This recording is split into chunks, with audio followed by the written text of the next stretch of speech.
भारत के उपराष्ट्रपति जगदीप धनखड़ के सोमवार शाम अचानक भारत के उपराष्ट्रपति पद से इस्तीफा दे दिया था, लेकिन उनके इस्तीफे पर अभी भी राजनीतिक गलियारों में हलचल मची हुई है।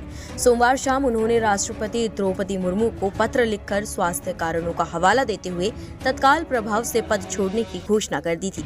हालांकि पत्र में सौहार्दपूर्ण भाषा और सम्मानपूर्ण विदाई का जिक्र था, लेकिन विपक्ष इसे महज स्वास्थ्य का मामला नहीं मान रहा है। रमेश ने आरोप लगाया है कि एक जबरन लिया गया इस्तीफा है और इसके पीछे गहरी साजिश हो सकती है।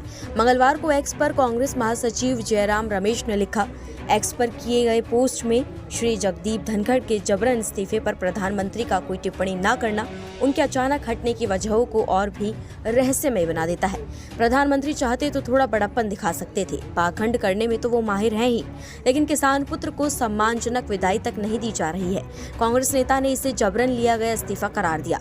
धनखड़ ने सोमवार को राष्ट्रपति द्रौपदी मुर्मू को पत्र लिखकर उपराष्ट्रपति पद से तत्काल प्रभाव से इस्तीफा दे दिया था। अपने पत्र में उन्होंने लिखा, स्वास्थ्य देखभाल को प्राथमिकता देने और चिकित्सा सलाह का पालन करने के लिए मैं भारत के उपराष्ट्रपति पद से तत्काल प्रभाव से इस्तीफा देता हूं।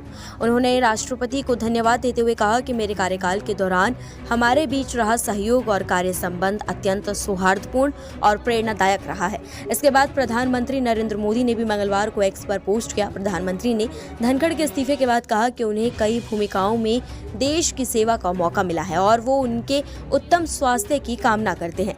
हालांकि पीएम मोदी के इस औपचारिक संदेश को विपक्ष ने बेमन और रूखा करार दिया है। कांग्रेस के अलावा अन्य विपक्षी दलों, खासकर इंडिया गठबंधन के नेताओं ने भी इस पर सवाल उठाए हैं। कई नेताओं ने अटकलें लगाई हैं कि क्या वास्तव में धनखड़ को इस्तीफा देने के लिए मजबूर किया गया।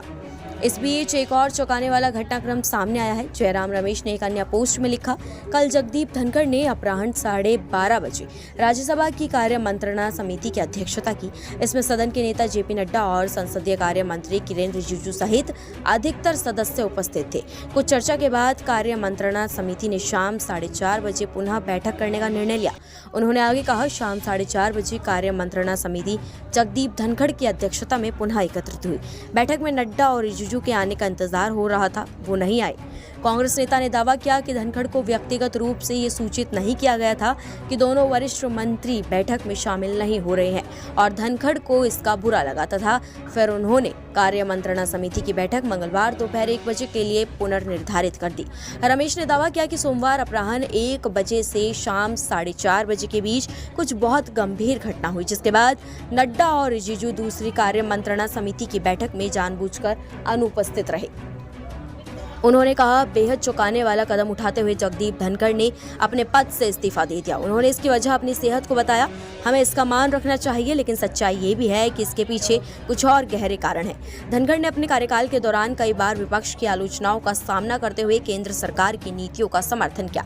उनके इस्तीफे को लेकर अब कई तरह की चर्चाएं चल रही है। क्या ये कोई स्वास्थ्य कारण है या फिर कोई राजनीतिक साजिश? भविष्य में धनखड़ की भूमिका क्या होगी, इस पर भी अटकलें लगाई जा रही हैं।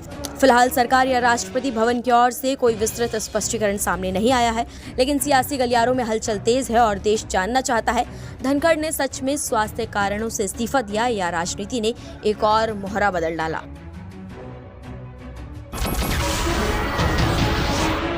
नमस्कार, मैं हूं मानक गुप्ता।